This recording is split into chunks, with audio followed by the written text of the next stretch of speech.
Violence, hate, and anti-Semitism reaching new heights on U.S. college campuses and around the world. Free, free. The war continues between Israel and Hamas while the IDF exchanges missile strikes with Iran. An unsettling time for the global Jewish community, including right here in America, as they mark the first major holiday since October 7th. This year, Passover will be different. Passover is one of the most sacred holidays of the Jewish faith. Families all around the world, including right here in the United States, retell the story of the exodus of the people of Israel from ancient Egypt, marking the end of 400 years in slavery and the miraculous signs performed by God. Now, if you've ever seen the 1956 film, The 10 Commandments with Charlton Heston, you know, maybe you have some idea of some of the miracles I'm talking about, even if you don't believe. But for those observing the holiday, the whole family is involved. They serve a special meal and recount a divine deliverance. Now, the story of Exodus, it could be analogous to 2024 for some who see a comparison.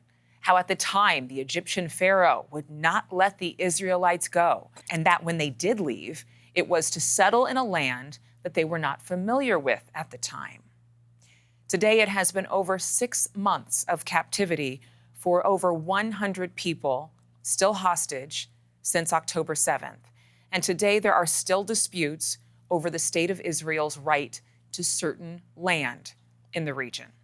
The attacks have led to an all-out war, a public relations war, a media war, and of course, the ground war, thrusting the country and its prime minister into a storm of international criticism for their counterattack against the terror group Hamas in the tightly populated and very impoverished Gaza Strip.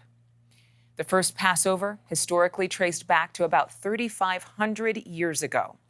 I spoke to a spokesperson for Prime Minister Benjamin Netanyahu, Tal Heinrich, about what it's been like for Israel.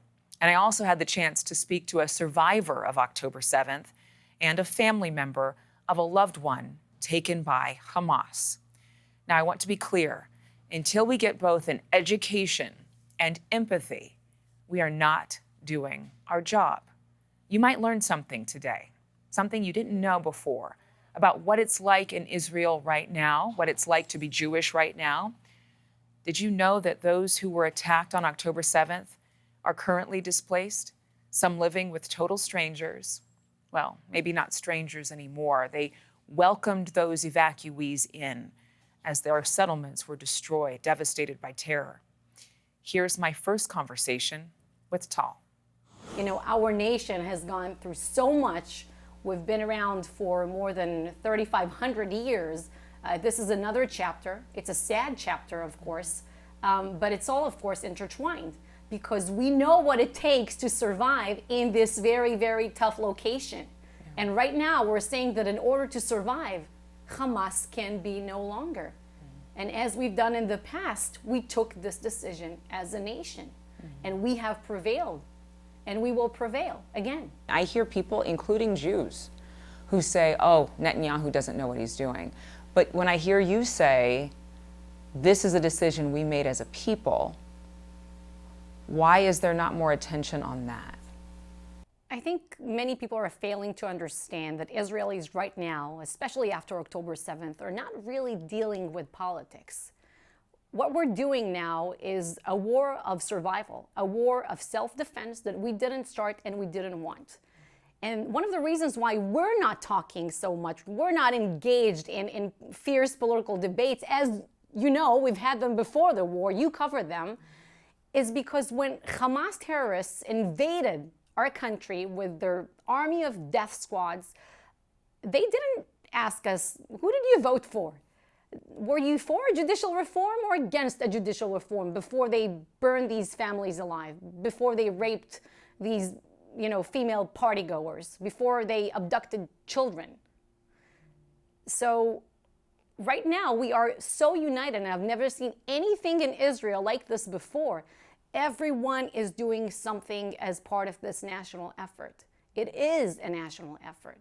Everyone knows someone who was directly affected by the October 7th atrocities. Everyone in the country knows someone who's serving on the front lines, if it's the South or the North. The IDF is very much a reservist force. So you have people with families. Before October 7th, they provided for their families, their children. They went to the office every day, and now they are fighting an existential genocidal threat. They're fighting to protect us. There has been a constant stream of news regarding the conflict between Israel and Hamas and how it's affecting people in the region. Recently, volunteers with a major nonprofit working to provide food for displaced Palestinians were killed. Leaders with the IDF admitted to the mistake of striking the vehicles of those volunteers. Now, in the chaos of war, there have been times when the media reports initially blamed Israel and had to be corrected or retracted. What does the Prime Minister do or say when something is reported inconclusively or incorrectly? Well, the Prime Minister is laser focused on achieving the 3 goals of this war right now, which is to bring our stolen people back home and defeat Hamas, destroy them. We don't want to see this war machine anymore across our border. And we want to make sure that Gaza will never pose a terror threat to us again. Now, there is the PR war, so to say, the one that you're describing. And there are so many historical and contemporary inaccuracies reported as we go. We address them. We address them in the daily briefings. We address them, when we do such interviews. The Prime Minister sets the record straight every time he's on air, or when he speaks to Israeli media or international media.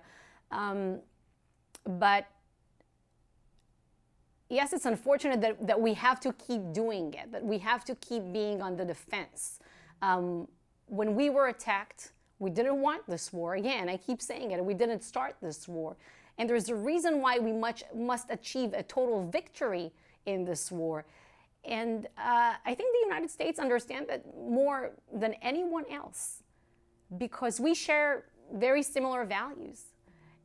And we know that the United States would have done exactly what we're doing, pursuing a total victory over a brutal terrorist organization. I mean, what would have been a response for 29/11s, for 15,000 Americans butchered, raped, mutilated, burned with their families, and 10,000 American hostages?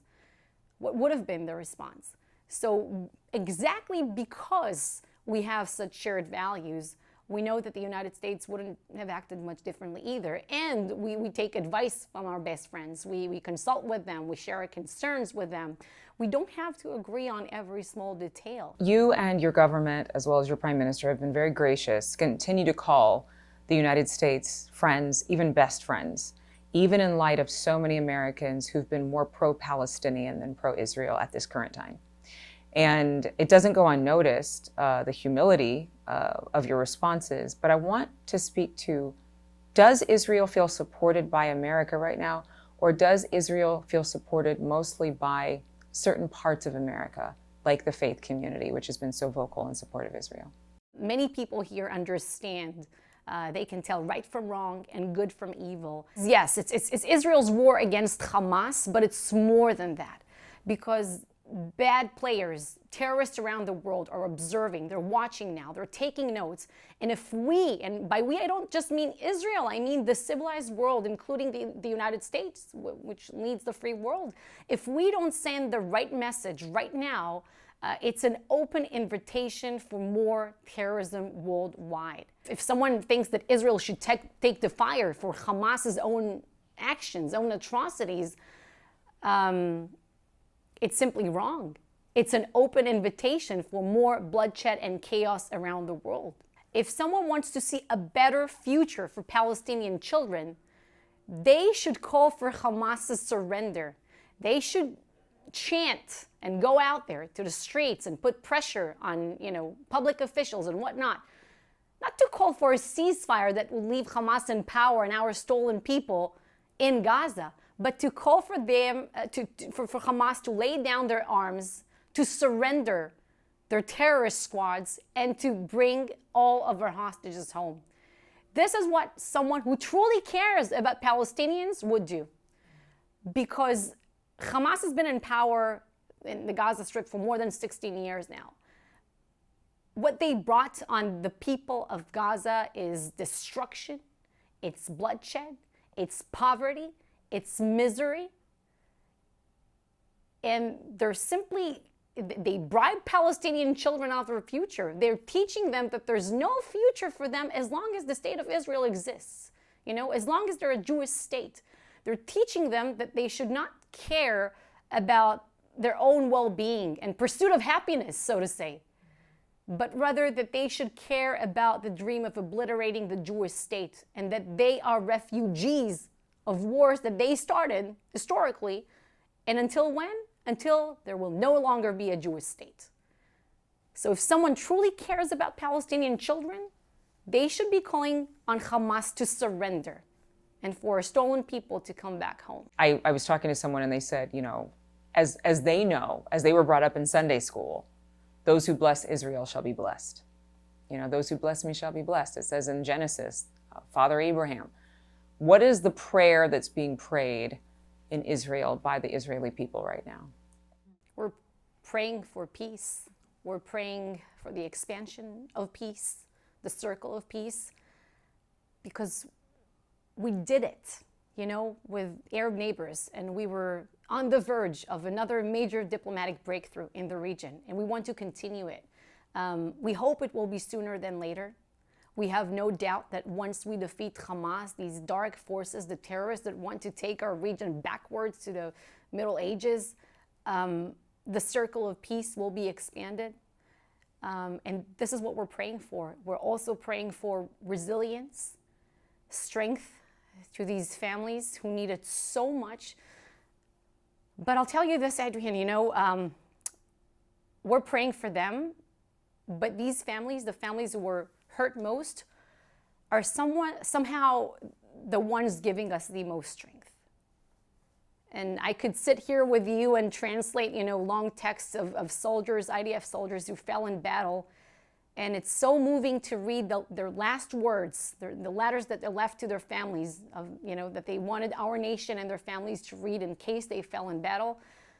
You read these texts, and our prayers are right there. That's what's giving us strength. Just want to confirm, I heard somebody say that the families who were slaughtered on October 7th often were people who were settlers who actually were giving to the Palestinian people. Kibbutzim are, in those kibbutzim, generally speaking, it is known that they politically tend to be more center-left. And many of the people in those communities were, as you said, very much involved advocates for peace.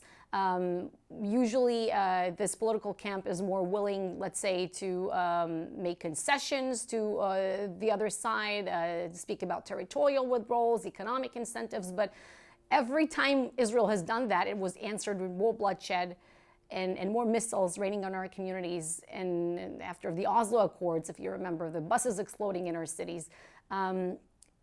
Many of these people still believe, all of Israelis, I would say, we still believe that there's hope for peace between us and our Palestinian neighbors. We want to see peace. And we happen to know a thing or two about making peace because we have peace deals in place with Jordan, with Egypt, with Morocco, and Sudan, and Bahrain, United Arab Emirates. But one should ask oneself, why didn't the Palestinians join the circle of peace so far? Why have they rejected so many peace initiatives since 1937? Why did they answer every step towards it on behalf of Israel with more bloodshed?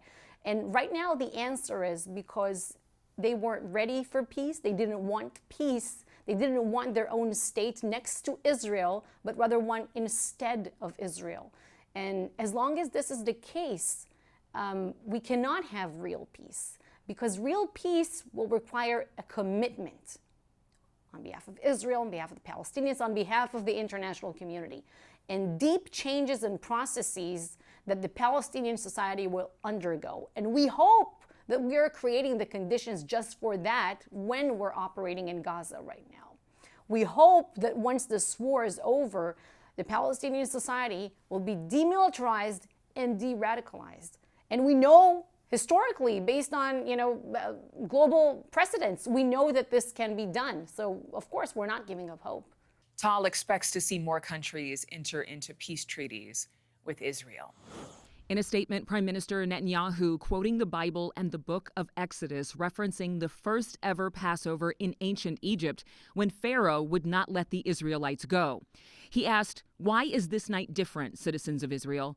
On this night, 133 of our dear brothers and sisters are not around the Seder table, and they are still being held hostage by Hamas in hellish conditions." He continued a portion of the statement saying, "Hamas is hardening its heart and refusing to let our people go.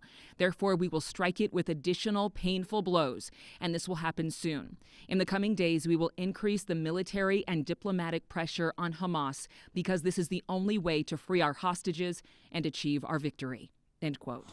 Later on in my day, I was able to meet Adele, a dual American-Israeli citizen who survived the October 7th attacks.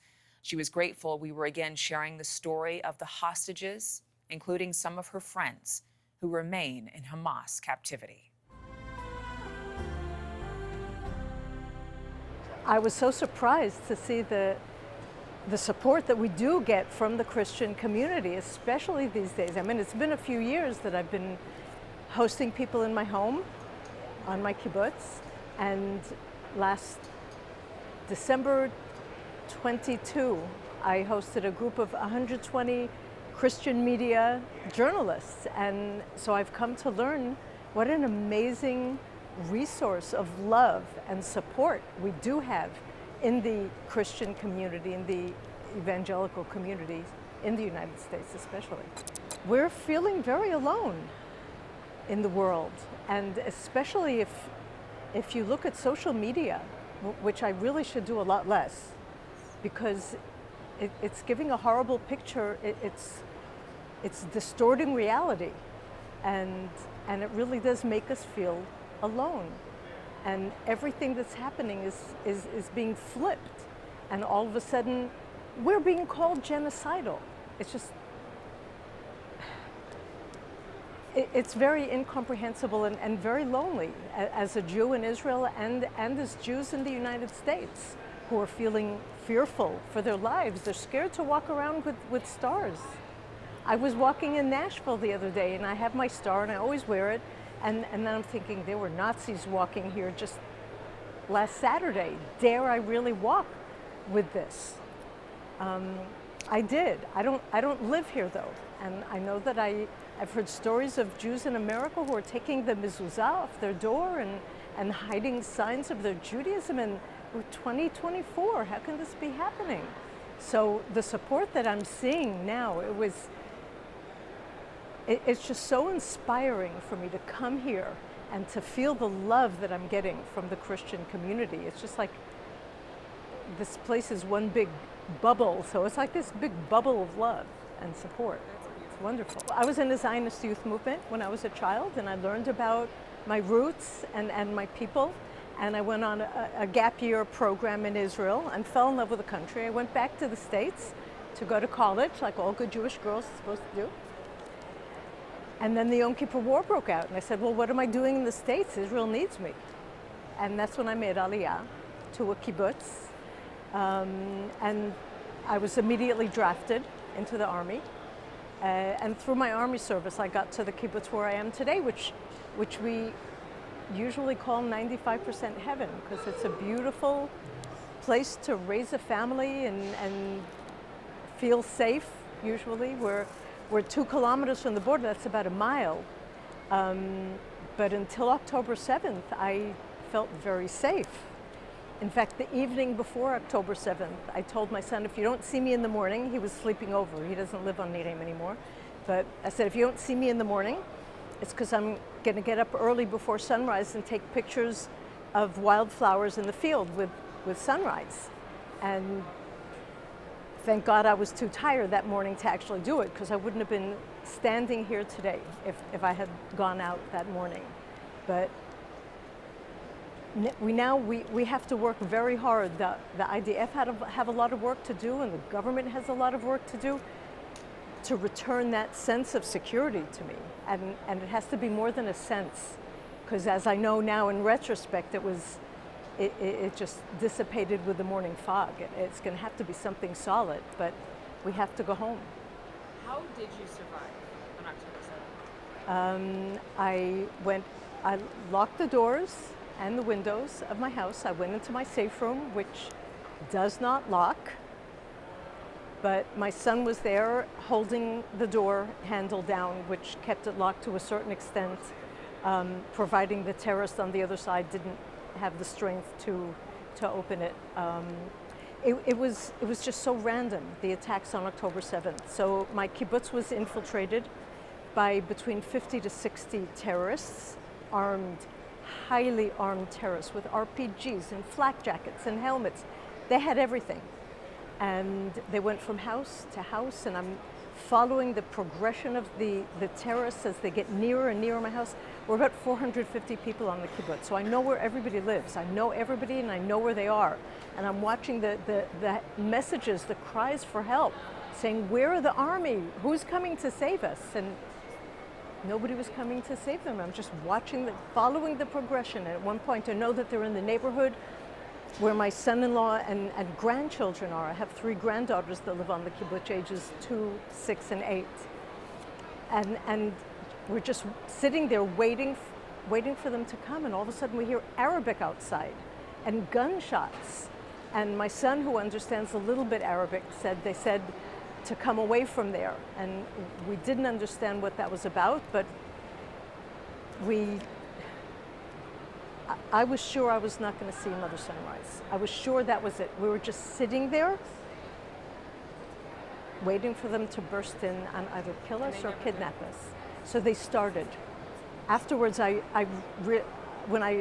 an hour later, I had to go to the bathroom. There's no bathroom in the safe room. So I left the safe room, and I saw the window slats opposite the safe room were broken.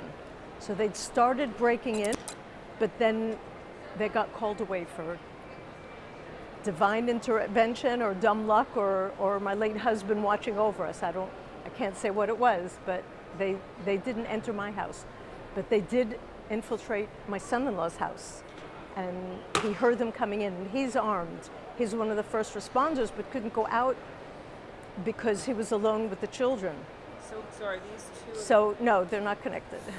So they burst into the house, and they're making noise and shouting and breaking things. And he told my grandchildren, hide under the covers, don't come out.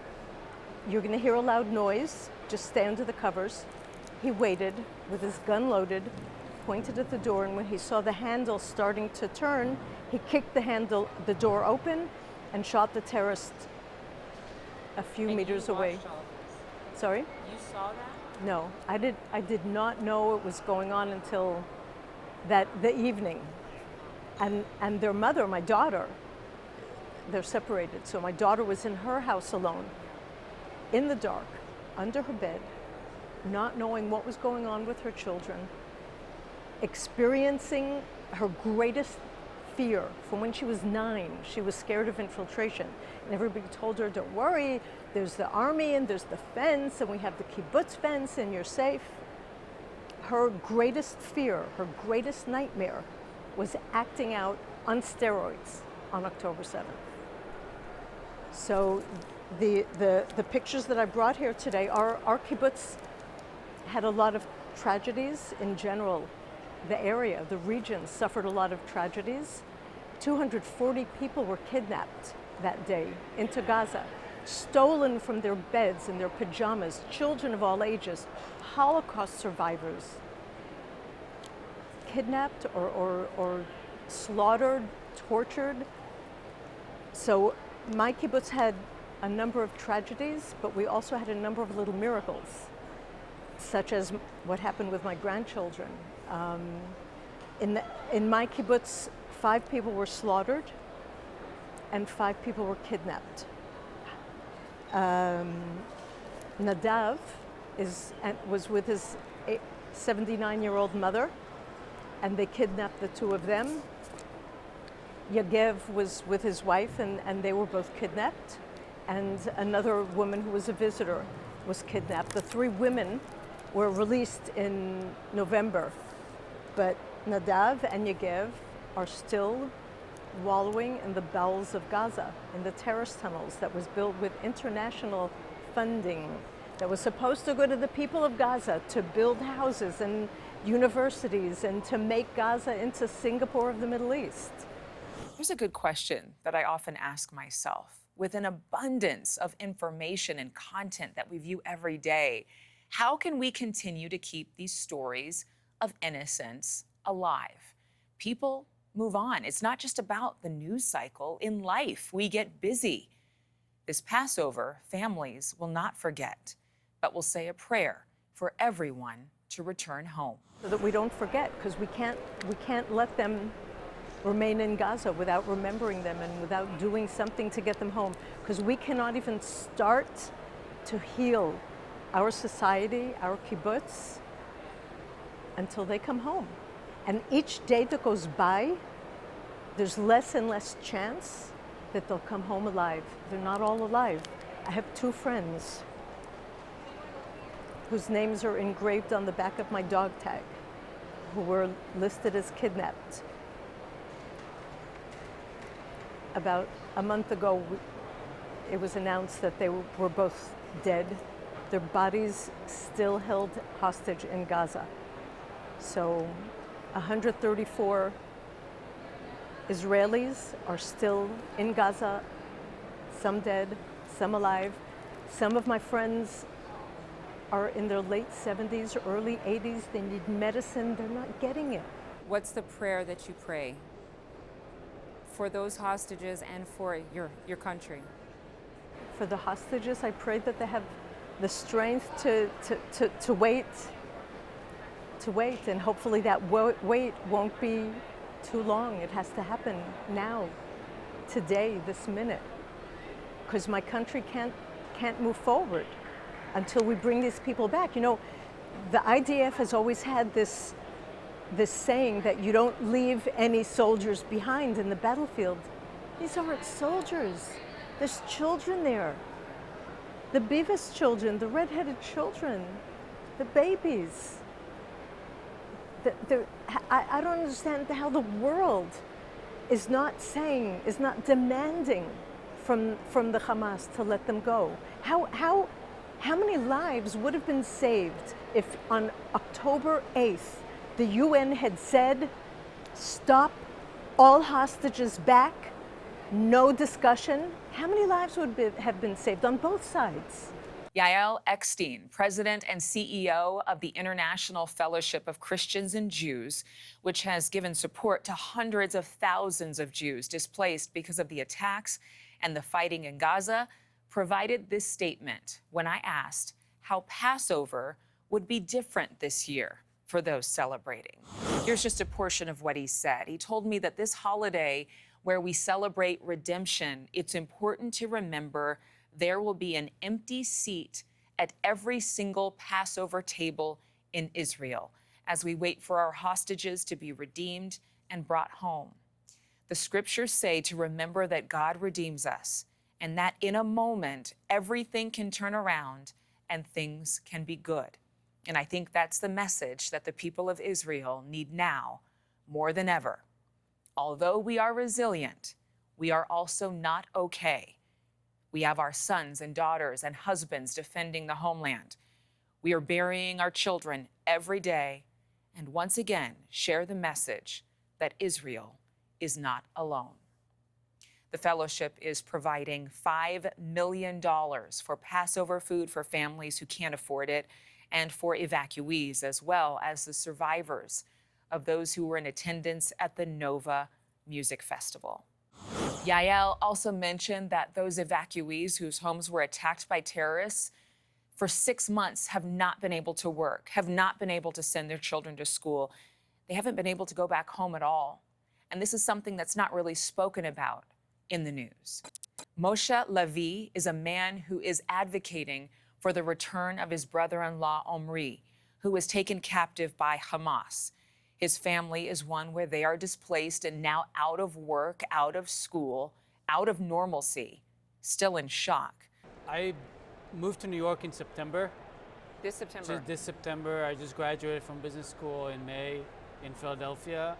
I moved to New York. I was with my family in September. We were all celebrating together my new beginning, my new job, moving to a city I always wanted to live in. We had a big dinner 2 days before I left with everyone. Everyone was there. And then October 7th happened. And I decided with my family that the most effective way for me to do advocacy for us is to be here in the US and do everything I can here. I of course went home as well. I had to go home and be with my family, but for a good month or so. But the rest of the time I was here advocating with public officials in DC and with communities all around the US. And so, has it been fruitful, do you think?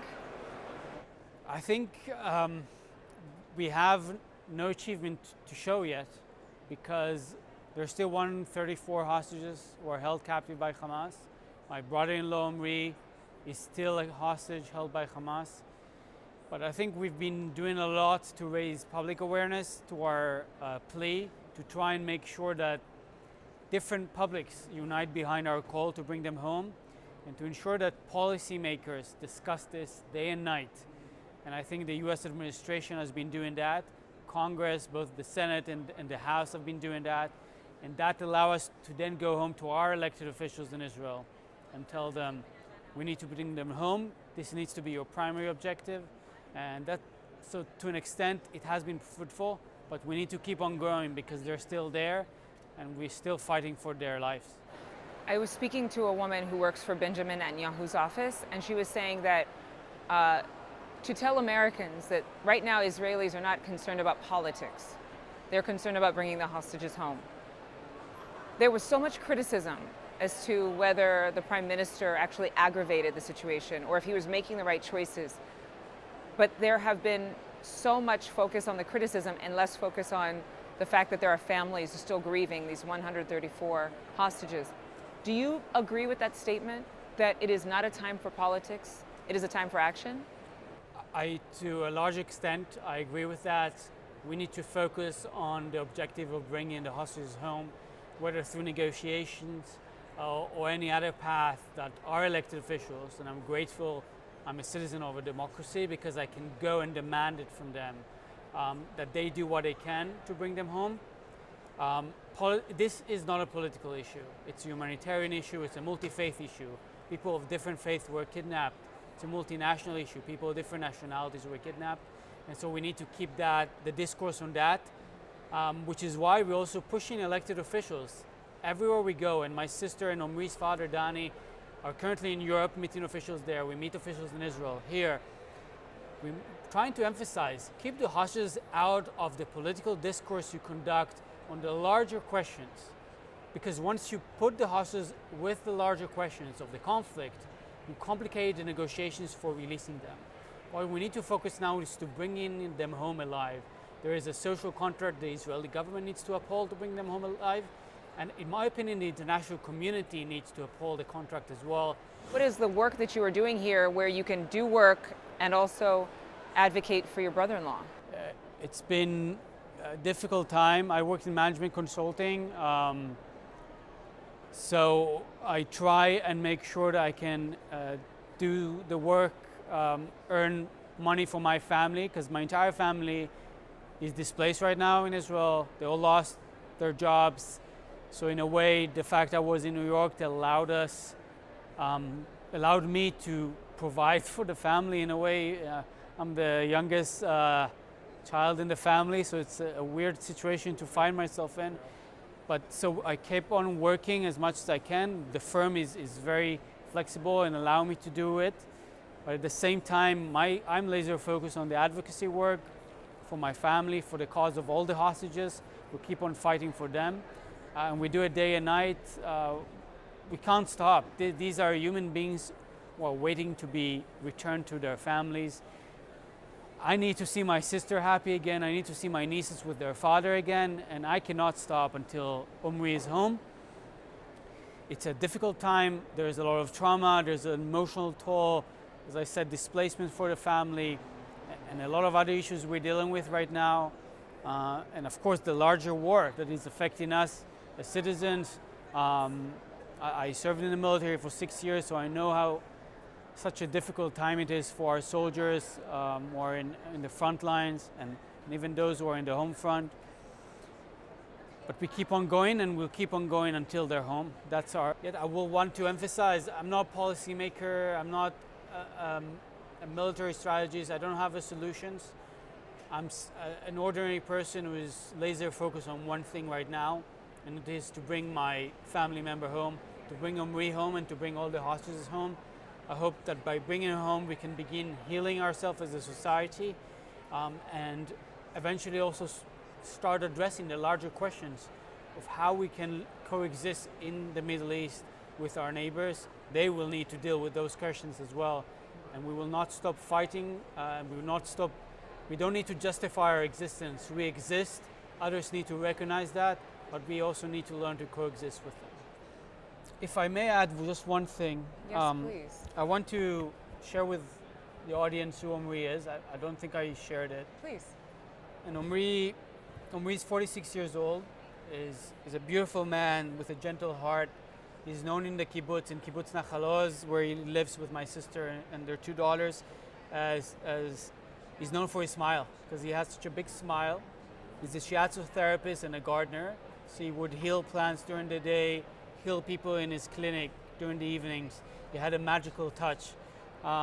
Very spiritual person, connected to nature, loves sports, loves literature. He's a family man, connected both to his father and his siblings. His mother sadly passed away a few years ago, and was connected to us since he came to our life in March 2020. Amid the pandemic, my sister met him. Their love blossomed. They fell so in love with each other. They created a family and built a home together so quickly. I want people to know the person behind the name hostage, the term hostage, because then they can understand how these human beings who are uprooted from their homes and why we're suffering so much for not having them. And to be honest, the entire world is suffering that Omri is not free, because he added so much to the world when he was free, and he will keep adding to the world when he comes back to us. Again, the purpose of this episode is not to make a political statement. It's not for a time of ranting or harping at one another.